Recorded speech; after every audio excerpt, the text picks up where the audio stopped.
Hello students, this is part 3 of ratio and proportion. So start with some important properties of proportion. So first property is invertendo. In invertendo, suppose if A upon B equals to C upon D, अगर ये given है तो अगर हम यहाँ इस पे invertendo property apply कर देंगे, इसका मतलब है कि B upon A is equals to D upon C. यानी ये प्रॉपर्टी इन्वर्टेंडो कहती है कि अगर A अपॉन बी और C अपॉन डी बराबर हैं तो फिर ये चीज़ भी ट्रू होगी। एक एग्जांपल से पिक कर लेते हैं, तो let's take a example regarding that. तो मैंने एक एग्जांपल लिया 3/2 इज इक्वल्स टू 9/6, है ना। Now notice one thing, these two ratios are equal. If we cancel this 9/3, then again we receive 3/2 here also, right? So now apply the property of invertendo. तो हमने क्या किया, जो नीचे था वो ऊपर कर दिया और जो ऊपर था वो नीचे कर दिया, दोनों साइड। तो देखो अभी भी ये दोनों LHS RHS मतलब ये दोनों रेशियो अभी भी बराबर ही हैं। नोटिस करा, क्योंकि अभी इसे 3 से कैंसिल करो तो ऊपर क्या आ जाएगा 2, और नीचे 9 को 3 से कैंसिल करो क्या आ जाएगा 3, वही सेम टू सेम चीज़ है। तो इन्वर्टेंडो प्रॉपर्टी ये कहती है। अब हमारे पास आती नेक्स्ट प्रॉपर्टी अल्टरनेंडो। देखते हैं ये प्रॉपर्टी क्या कहती है। अल्टरनेंडो कहती है यही चीज़ कि अगर हमारे पास if A upon B equals to C upon D है, अगर ये चीज़ गिवन है तो अल्टरनेंडो प्रॉपर्टी कहती है कि अगर हम देखो ये जो LHS है इसके जो नीचे है उसको इधर पहुंचा दें और जो RHS में यहाँ ऊपर लिखा है उसको नीचे पहुंचा दें, तब भी हमारा जो रेशियो है वो दोनों इक्वल ही रहेंगे। मतलब A upon C is equals to B upon D. यानी क्या करा हमने इसमें हमने B को ऊपर पहुंचा दिया और C को नीचे पहुंचा दिया। This property is known as alternendo. एक बार इसका भी एग्जाम्पल से एक बार देख लेते हैं। इसका एग्जाम्पल कहता है, वही सेम ले लेते हैं एग्जाम्पल, 3/2 बराबर 9/6। तो देखो अगर इसमें अल्टरनेंडो हम करें मतलब 9 को यहाँ पहुँचा दें और 2 को यहाँ पहुँचा दें, यानी 3/9 इज इक्वल्स टू 2/6। तो देखो अभी भी ये साइड और ये साइड बराबर ही है। चेक करो, 3 से काटो 1 आएगा ऊपर, नीचे 3 आएगा। अगर यहाँ 2 से काटो 1 आएगा ऊपर और नीचे 3 आएगा, यानी ये दोनों क्या हैं, बराबर है। यानी अल्टरनेंडो प्रॉपर्टी समझ में आ गई। अगर ये वाली चीज़ ऊपर भेज दें और ऊपर वाली इधर सॉरी यहाँ ये वाली चीज़ ऊपर भेज दें, ऊपर वाली चीज़ नीचे भेज दें, तब भी दोनों साइड जो है इक्वल्स टू साइन मेंटेन रहता है, राइट। अब हमारी नेक्स्ट प्रॉपर्टी है कंपोनेंडो। कंपोनेंडो प्रॉपर्टी यह कहती है कि इफ़ वही चीज़ अगर A अपॉन बी बराबर C अपॉन डी, मतलब कोई से दो रेशियो अगर बराबर हैं तो कंपोनेंडो डिविडेंडो कहती है कि अगर ये दो रेशियो बराबर हैं तो ये वाली चीज़ भी बराबर होगी। मतलब न्यूमरेटर में क्या करा हमने, डिनोमिनेटर ऐड कर दिया और नीचे डिनोमिनेटर एज इट इज़। ऐसे ही RHS में ये देखो न्यूमरेटर में डिनोमिनेटर ऐड कर दिया और डिनोमिनेटर ऐसा ही। यानी कंपोनेंडो प्रॉपर्टी ये कहती है कि अगर न्यूमरेटर में ऊपर डिनोमिनेटर ऐड कर दें तब भी LHS और RHS मतलब जो नया रेशियो बनेगा वो भी दोनों आपस में बराबर होंगे। इसको भी एग्जांपल से ही देख लेते हैं। एक एग्जांपल पिक कर लेते हैं, वही सेम उठाया। अगर 3/2 बराबर 9/6 है, देखो ये अभी तो बराबर है, तो अगर इसमें कंपोनेंटो लगा देंगे, कंपोनेंटो प्रॉपर्टी क्या कहती है 3+2, देखो न्यूमरेटर में डिनोमिनेटर ऐड कर दिया और डिनोमिनेटर ऐसा का ऐसा ही। फिर से देखो 9+6, न्यूमरेटर में डिनोमिनेटर ऐड कर दिया और डिनोमिनेटर ऐसा का ऐसा ही। तो थोड़ा सा इसे और सॉल्व कर लो, तो 3 और 2 5/2, और ऐसे ये 9 और 6 15/6। तो अगर चेक करो तो ये दोनों रेशियो अभी भी इक्वल ही हैं। कैसे, अगर हम 3 से 15 काटेंगे तो 5 टाइम्स और 3 से 6 काटेंगे 2 टाइम्स। तो देखो इधर 5/2 LHS में लिखा है और यहाँ पे भी हमें 5/2 ही मिल रहा है। तो ये प्रॉपर्टी थी कंपोनेंटो। यानी अगर ये दो रेशियो बराबर हैं तो अगर ऊपर वाले में हम डिनोमिनेटर प्लस कर देंगे तब भी रेशियो जो नए निकलते हैं वो बराबर ही रहते हैं। हमारी नेक्स्ट प्रॉपर्टी है डिविडेंडो। डिविडेंडो क्या कहती है, इफ़, देख लेते हैं जल्दी से, इफ़ ए अपॉन बी बराबर सी अपॉन डी, यानी ये जितनी प्रॉपर्टी सब में दो रेशियो बराबर होने चाहिए पहले। तो डिविडेंडो ये कहती है कि अगर हम माइनस कर दें, वहाँ ऐड करा था, यहाँ पे हम क्या करने जा रहे हैं, सब्ट्रैक्शन करने जा रहे हैं न्यूमरेटर का डिनोमिनेटर में से, तो जो नया रेशियो होगा वो भी क्या होगा, वो बराबर ही होगा। This is the property for dividendo. इसको भी एग्जाम्पल से जल्दी से देख लेते हैं। एग्जाम्पल वही उठाते हैं, क्या कह रहा है एग्जाम्पल, वही same to same example pick करते हैं। 3/2 इज इक्वल्स टू 9/6, वही एग्जाम्पल है, दो रेशियो दोनों ही इक्वल है। तो हमने क्या ऑपरेशन बताया था, हमने कहा था अगर डिविडेंडो लगाते हैं तो डिविडेंडो कहता है कि न्यूमरेटर में से डिनोमिनेटर माइनस कर दो और ऐसे ही आरएचएस में कर दो। तो देखो हमने क्या करा, न्यूमरेटर में से डिनोमिनेटर माइनस कर दिया दोनों साइड से। तो देखो इसको थोड़ा सॉल्व करो, तो देखो 3 - 2 यानी 1/2 इक्वल्स टू 9 - 6 यानी 3/6। देखो अभी भी ये चीज़ मेंटेन है, अभी भी ये दोनों इक्वल ही हैं। कैसे, अगर 3 से कैंसिल करो तो 1 टाइम और 3 से कैंसिल 2 टाइम, तो लेफ्ट हैंड साइड में भी 1/2 है और राइट हैंड साइड में भी 1/2 ही है। तो ये प्रॉपर्टी जो चार थी, ये ऐसा नहीं है यूज़ आती हैं, पर जो बोर्ड प्रोफाइल है वो आपकी ये जो नेक्स्ट 5th प्रॉपर्टी है ये बहुत ही ज़्यादा इंपॉर्टेंट है। ये 5th property componendo and dividendo, board में एक क्वेश्चन आपको इस पे मिलेगा ही 100%। इस प्रॉपर्टी को देखते हैं क्या कहती है प्रॉपर्टी। ये भी प्रॉपर्टी कहती है कि अगर कोई से दो रेशियो हैं, if A upon B equals to C upon D, यानी जितनी प्रॉपर्टी पढ़ाई उसमें ये कहा गया अगर दो रेशियो बराबर हैं तो फिर कुछ ऑपरेशन परफॉर्म करने पे जो रिजल्टिंग रेशियो होता है वो भी बराबर ही आएगा। राइट, स्टार्ट करते हैं। आप फटाफट से देखो, तो if A upon B equals to C upon D, तो अगर हमने इसमें सी एंड डी लगा दिया है ना, शॉर्ट फॉर्म लिखी हुई इसकी C and D, componendo dividendo. Componendo dividendo कहती है न्यूमरेटर प्लस डिनोमिनेटर और न्यूमरेटर माइनस डिनोमिनेटर।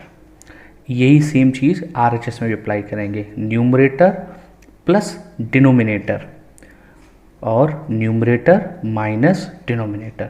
बहुत ही ज़्यादा इम्पॉर्टेंट प्रॉपर्टी है, थोड़ी बड़ी भी है लेकिन बहुत ही इंपॉर्टेंट है। इसका भी एग्जाम्पल से सॉल्व करते हैं, देख लेते हैं एग्जाम्पल से।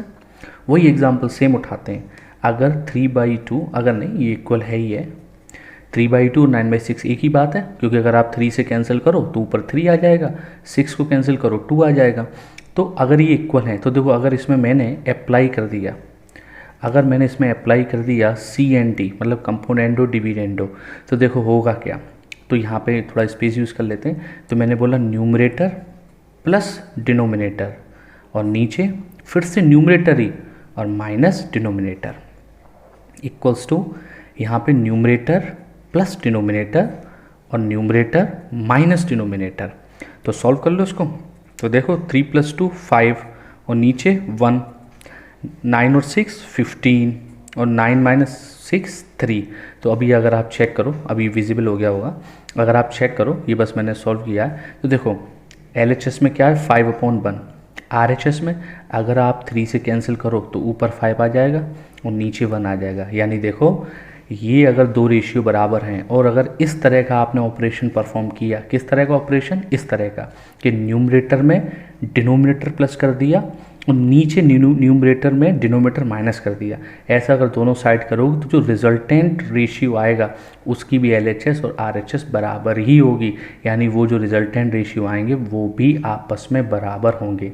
तो ये तो थी प्रॉपर्टीज़। अब इस पर मैं क्वेश्चंस आपको दिखा रहा हूँ। तो क्वेश्चन वैसे तो मैं पांचों प्रॉपर्टी पे दिखाऊंगा, लेकिन सबसे पहले let's see the question on componendo and dividendo, because this is the most demanding question for your coming board exam. Let's see the question. अब CND इतनी बार अप्लाई करेंगे आपको अपने आप उसको याद हो जाएगी वो चीज़। स्टार्ट करते हैं। तो देखो सबसे पहले लिखा हुआ using properties of proportion solve for x, right. इससे पहले अब देखो कंपोनेंडो डिविडेंडो कहाँ लगाना है, जब क्वेश्चन में LHS और मतलब एक कोई ऐसी चीज़ आपको दिखाई दे जो बहुत बड़ी सी दिखाई दे रही है और सेम टू सेम लिखा है, बस प्लस माइनस का अंतर है। जैसे आप देखो न्यूमरेटर और डिनोमिनेटर दोनों लगभग सेम है, बस केवल सिंबल्स का अंतर है। तो उस केस में हम अप्लाई करते हैं सी एंड डी प्रॉपर्टी। स्टार्ट करते हैं इसको। तो सबसे पहला स्टेप हम इसको करेंगे, और वो पहला स्टेप क्या है, अप्लाई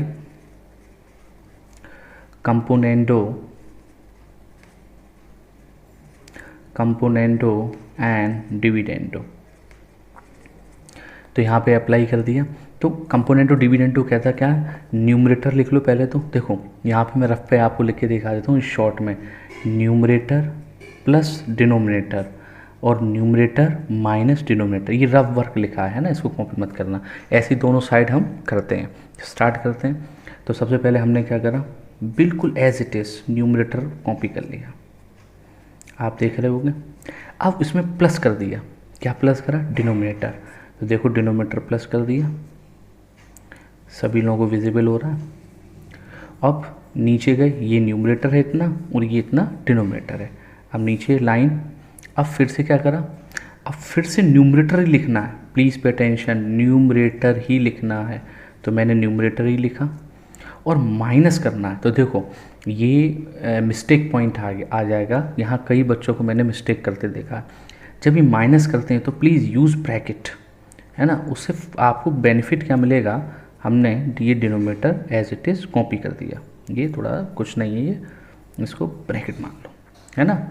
और ये सेम काम हमने RHS में किया, न्यूमरेटर प्लस डिनोमिनेटर और नीचे न्यूमरेटर माइनस डिनोमिनेटर। सर यहाँ क्यों नहीं लगाया, यहाँ एक ही नंबर था। अब यहाँ क्यों ब्रैकेट लगाने के लिए बोला, क्योंकि कुछ बच्चे इसके आगे तो माइनस कर देते हैं, फिर इसका सिंबल चेंज करना भूल जाते हैं, इसलिए मैंने कहा यूज़ ब्रैकेट, राइट। अब देखो, अब यहाँ पे एक स्टेप ज़रूर आपकी बढ़ गई, लेकिन आपका मिस्टेक नहीं होगा। अगर हम डायरेक्ट करते तो ये माइनस हो जाता और ये प्लस हो जाता। तो इसको एक बार जल्दी से चेंज कर लेते हैं। और आप यहाँ पे इसको ऐसे भी दिखा सकते हो कि ये आपका लिखा हुआ है न्यूमरेटर और ये डिनोमिनेटर, ये न्यूमरेटर और ये डिनोमिनेटर। अब एक काम करते हैं, ब्रैकेट ओपन कर लेते हैं। तो ऊपर तो कोई इफेक्ट नहीं पड़ेगा, ऊपर तो सेम ही चीज़ आ जाएगी, है ना। ऊपर कोई इफेक्ट नहीं, देखो ये प्लस का है तो ये प्लस का ही रहेगा, और जो चीज़ माइनस की है वो माइनस की रहेगी। नीचे जब ब्रैकेट आप ओपन करेंगे तो देखना कहाँ पे चेंज आएगा, ये यहाँ पे चेंज आएगा। ये तो माइनस का हो गया और जो चीज़ माइनस की थी वो प्लस की हो गई। तो यहाँ पे इस स्टेप पे बहुत बच्चों को मिस्टेक करते देखा है हमने। और इधर क्या होगा, इधर आप चाहें तो अभी सिंप्लीफाई करके हमें लिखना ही है, तो हम लोग इसको एज इट इज़ अभी कॉपी कर देते हैं। आप चाहो तो इसको यहीं पे भी सिंप्लीफाई कर सकते थे। स्टार्ट करते हैं। देखो ये माइनस की चीज़ और ये दोनों सेम है, माइनस प्लस की कैंसिल हो गई, ऐसे ये और ये कैंसिल हो गए। तो हमारे पास क्या बचा, देखो ये और ये सेम चीज़ है तो ट्वाइस हो गया x+1। ऐसे नीचे ये और ये सेम चीज़ है तो ये भी ट्वाइस हो गया x-1। और 4x माइनस का 1 प्लस का 2 तो 4x+1, और नीचे 4x-3, राइट। केवल सिंप्लीफाई कर रहे हैं। अभी देखो ये 2 से भी 2 भी कैंसिल हो गया। अब हमारे पास क्या फाइनली बचा, x+1 और यहाँ पे बचा x-1 और 4x+1 और ये 4x-3। अब यहाँ पे आपकी मर्जी है। देखो ये एक तरीके से ये स्टेप फर्स्ट हो गया कंपोनेंडो डिविडेंडो का। सबसे बड़े क्वेश्चन होते हैं ये, 4 नंबर में आते हैं। अब हमें क्या करना है, देखो हमें जो करना है x का वैल्यू निकालना है, पर x तो यहाँ स्क्वायर रूट में बंद है, तो हमें एक यहाँ पे अब इसकी एक तरीके से स्टेप सेकंड शुरू हो रही है। तो मैं थोड़ा सा आपको एरो करके, और हर क्वेश्चन का एक ही प्रोसेस है। तो अब हमें x को स्क्वायर रूट से फ्री करना, रिलीज़ करना। तो हमने क्या करा, स्क्वायरिंग बोथ साइड कर दिया। अब स्क्वायरिंग बोथ साइड करने से क्या हुआ, इधर भी स्क्वायर लग गया और नीचे भी स्क्वायर लग गया, और इधर भी स्क्वायर हो गया और नीचे भी स्क्वायर हो गया। Is this thing clear. अब स्क्वायरिंग बोथ साइड, देखो ये स्क्वायर रूट ने स्क्वायर कैंसिल कर दिया, तो इधर बचा x+1, इधर बचा x-1, लेकिन यहाँ बन गया a+b का होल स्क्वायर। इसको ओपन करेंगे, a² + b² + 2ab, ऐसे इधर a² plus B square minus 2ab, right. थोड़ा सा और सिंप्लीफाई करेंगे कि कुछ लोगों ने क्वेश्चन बहुत बड़ा जा रहा है, ये बड़ा ही क्वेश्चन है। x+1 x-1, यहाँ पे ये हो जाएगा 16x² प्लस 1 प्लस 8x, नीचे हो जाएगा 16x² प्लस 9 माइनस का 24x, है ना। अभी सिंप्लीफाई कर रहे हैं इसको। अब इससे ज़्यादा और ये सिंप्लीफाई नहीं हो सकता। अब देखो यहाँ क्रॉस मल्टीप्लाई नहीं करना, यहाँ पे क्रॉस मल्टीप्लाई कर दोगे तो ये बहुत बड़ी चीज़ हो जाएगी। अब देखो अब हमें करना क्या होता है, बेसिकली क्वेश्चन 3 स्टेप में डिवाइड होता है। पहली स्टेप ये यहाँ पे मेंशन है, अप्लाई CND, है ना। तो ये देखो मैं यहाँ पे आपकी थोड़ी सी मार्किंग कर दे रहा हूँ आपकी हेल्पिंग के लिए, है ना। तो ये जो है ना, देखना बहुत ध्यान से, यहाँ से लेके ये अगर आपको विजिबल हो रहा हो, और जब तक आपने स्क्वायरिंग बोथ साइड नहीं करी थी, ये मैं इसको मान के चलता हूँ ये स्टेप फर्स्ट है ना। ये रफली आइडिया आपको दे रहा हूँ। फिर हम स्क्वायरिंग बोथ साइड करते हैं, अगर स्क्वायर रूट आ रहा है तो स्क्वायरिंग बोथ साइड करते हैं। आगे 1-2 क्वेश्चन कर रहा हूँ उसमें यहाँ क्यूब रूट आएगा तो क्यूबिंग बोथ साइड कर देंगे। फिर यहाँ से लेके यहाँ तक इसको मैं स्टेप 2 मानता हूँ। ये सब रफ है, बहुत बड़ा क्वेश्चन है और ये 4 नंबर में आता है। ये स्टेप 2 हो गया। अब लास्ट स्टेप 3 क्या कहता है, वो कहता है again apply componendo and dividendo. अब मैं वापस से अप्लाई कर रहा हूँ कंपोनेंडो एंड डिविडेंडो। तो देखो ये क्वेश्चन 3 स्टेप में क्लियर होता है। तो स्टार्ट करते हैं, फिर से वही काम पुराना कि x+1 न्यूमरेटर प्लस डिनोमिनेटर, और नीचे न्यूमरेटर माइनस डिनोमिनेटर। मैंने थोड़ा डायरेक्ट कर दिया है, माइनस साइन को एडजस्ट कर दिया है। अगर आप नहीं तो आप ब्रैकेट यूज़ कर सकते हो। सेम टू सेम यहाँ पे भी न्यूमरेटर एज इट इज़ लिखा प्लस डिनोमिनेटर। तो देखो यहाँ पे ये डिनोमिनेटर लिख दिया, दिखाई दे रहा है। और नीचे वापस से देखो फिर से न्यूमरेटर ही लिख रहे हैं, है ना। अब बस माइनस, तो मैं यहाँ माइनस पहले से एडजस्ट कर दे रहा हूँ, आप चाहें तो ब्रैकेट लगा देना। तो माइनस का 16x² माइनस का 9, लेकिन ये प्लस का 24x हो जाएगा, राइट। देखो फिर से बहुत सारी चीज़ें कट रही होंगी। देखो ये 1 से 1 कट रहा है, यहाँ ये x से x कट रहा है, यहाँ पे तो मेरे पास क्या बचा फाइनली, x और x 2x, क्या बचा 2x, और नीचे मेरे पास इधर क्या बचा 2। यहाँ पे क्या बचा फटाफट से देख लेते हैं। यहाँ पे 16x² और 16x², 32x², 8x माइनस का 24x माइनस का 16x, और 1 और 9 यहाँ पे हो गया 10। नीचे क्या बचा मेरे पास, नीचे बचा ये 16x² से 16x² कैंसिल हो गया, राइट। अब यहाँ पे देखो प्लस का 8x और प्लस का ही 24, तो ये आपका हो गया 32x, राइट। और यहाँ पे 32x के बाद ये 1 और माइनस 9, ये माइनस का 8, ठीक है। इधर ये 2 से 2 कैंसिल। थोड़ा और सिंप्लीफाई कर लेते हैं, क्रॉस मल्टीप्लाई कर लेते हैं। तो अब मेरे पास LHS में सिर्फ क्या रह गया है x, और वो जब ये चीज़ उधर पहुँचेगी तो इधर हो जाएगा 32x माइनस 8, और RHS में मेरे पास क्या बचेगा देख लेते हैं।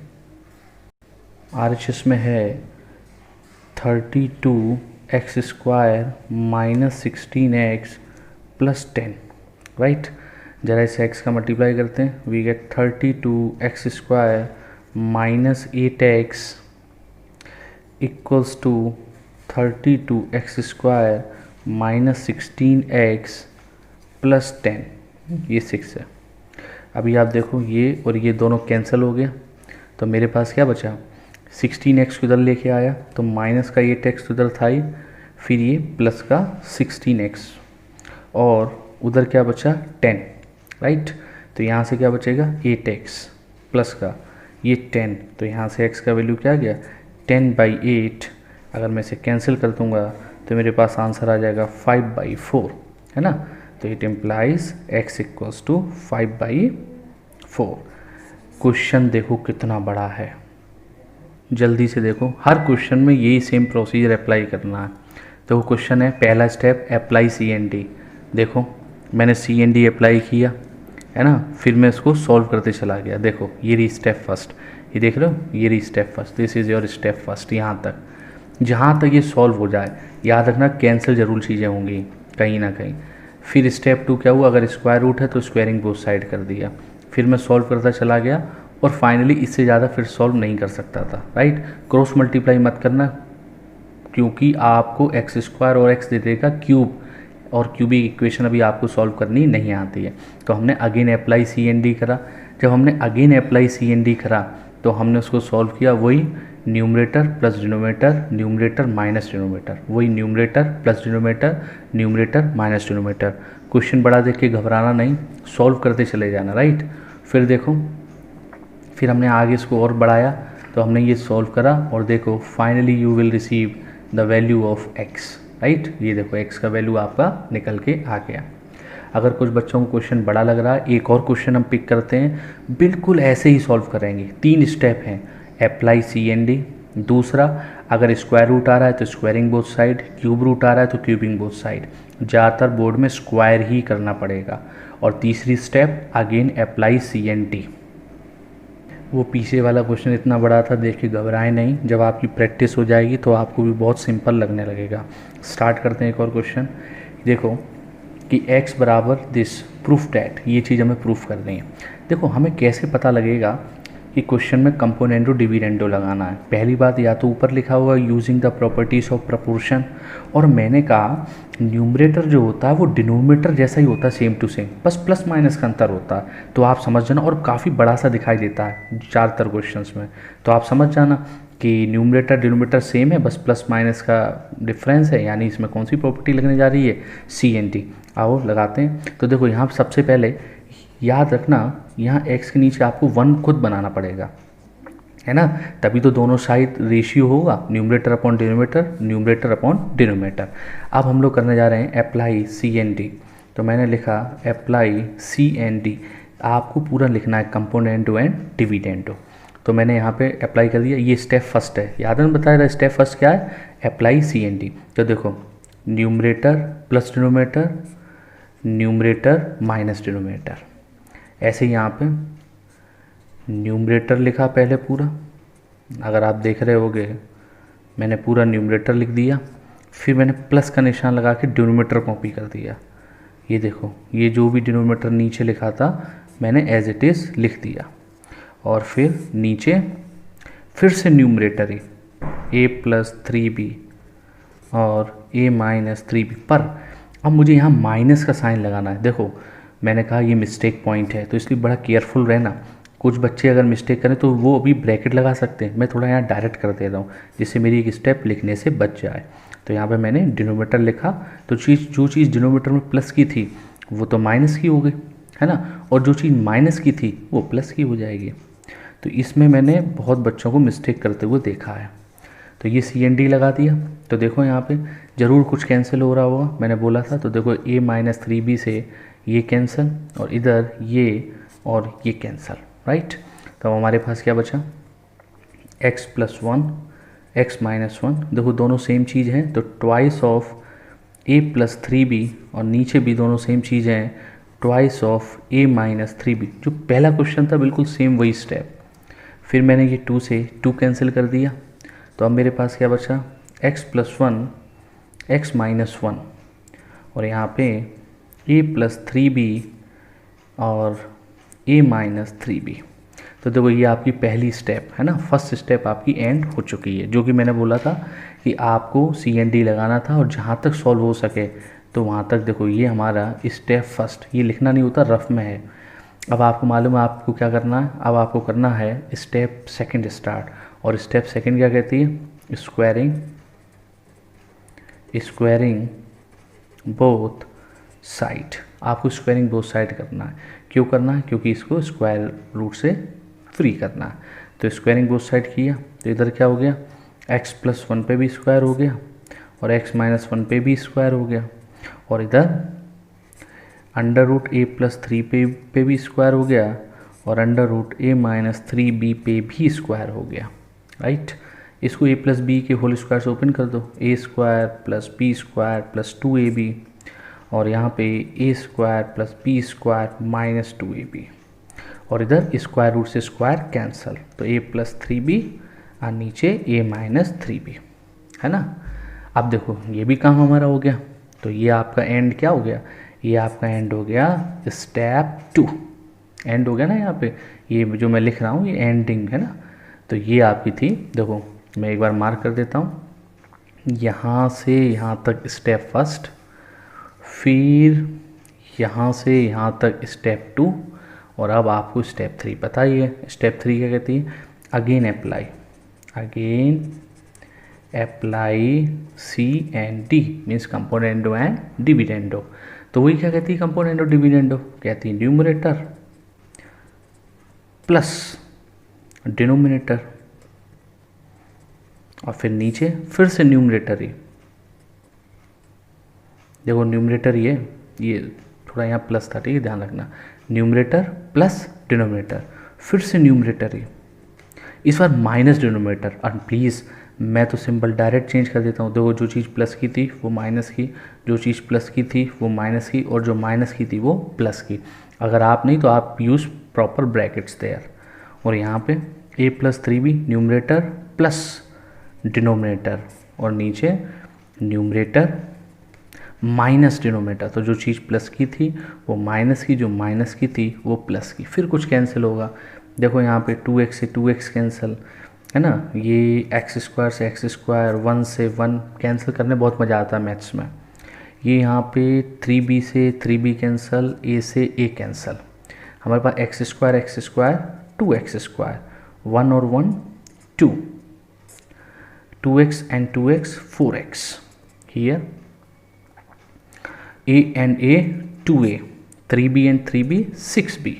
अभी आप ऊपर से 2 कॉमन ले सकते हो, तो एक्स स्क्वायर प्लस 1 नीचे 4x, राइट, और ये 2 से 3 टाइम्स कैंसिल, तो a बाई 3b, है ना, डायरेक्ट लिख दिया, 2 बन जाए 2, 2 3। अब 2 से ये 4 कैंसिल, तो हमारे पास क्या बचेगा, x square plus 1 upon 2x, और इधर a अपॉन 3b, ये क्रॉस मल्टीप्लाई कर दो। अब देखो इधर ये स्पेस यूटिलाइज कर लेते हैं, क्रॉस मल्टीप्लाई करने पे क्या मिलेगा, एक्स स्क्वायर प्लस 1 में जाके मल्टीप्लाई हो जाएगा 3b, और 2x इसमें मल्टीप्लाई हो जाएगा, तो 3b का मल्टीप्लाई करेंगे इसमें, तो ये हो जाएगा 3b x square plus 3b, और यहाँ हो जाएगा 2ax, राइट। ये अभी विजिबल हो गया होगा। अब जरा अपने 2 प्रूफ पे जाओ, ये चलते चले गए, ये हमारी स्टेप 3 थी, है ना, ये अगेन अप्लाई से हमारी ये स्टेप कौन सी थी, ये स्टेप 3 थी, है ना, ये पूरी यहाँ तक। अब देखो 2 प्रूफ अपना देख लो, क्या था 2 प्रूफ, ये रहा 3b x square minus 2ax plus 3b। अगर आप इसको सही से रीअरेंज करके लिख दो तो वही चीज़ तो है ये। इसको रीअरेंज करके कैसे लिखा, 3b एक्स स्क्वायर इस 2x को इधर ले आए, तो माइनस का 2ax और प्लस का 3b इक्वल्स टू 0। अब अगर आप रीड कर लो तो जो आपका 2 प्रूफ निकला है ये 3b x square minus 2ax plus 3b, और यही आप जो प्रूफ निकला है, और यही आपका 2 प्रूफ था, है ना। ये पॉज करके लिख के आप देख सकते हो। तो देखो क्वेश्चन फिर देखो, फिर से क्वेश्चन सॉल्व किया, और ये कैसा, वही तो है। देखो सबसे पहले सी एंड डी अप्लाई करा, सॉल्व किया, फिर जब लास्ट तक सॉल्व हो गया, यहाँ तक आप कुछ नहीं कर सकते, तो फिर स्क्वायरिंग, क्योंकि स्क्वायर रूट दिखाई दे रहा था तो स्क्वायरिंग बोथ साइड कर दिया, होल स्क्वायर का फॉर्मूला लगा के यहाँ तक पहुँच गए। फिर देखा आप इससे ज़्यादा कुछ नहीं सॉल्व कर सकते, ना कुछ कट रहा है, फिर again apply C and D कर दिया, और again apply C and D करने पे ये पूरा सॉल्व करते चले गए, और यहाँ पे देखो ये ऐसे करके, और ये हमारा 2 प्रूफ अपने आप आ गया। आई होप आपको ये 2 क्वेश्चंस थोड़े थोड़े समझ में आए होंगे। अब इसके रिगार्डिंग इन 2 क्वेश्चंस को दोबारा से रिपीट करके देख लो, और एक्सरसाइज 7th सी में से 11, 12, 14 और एक्सरसाइज 7D में से 22, 23, 24, 25, 26 ये क्वेश्चन आप सॉल्व करो, right. once again, thank you maths.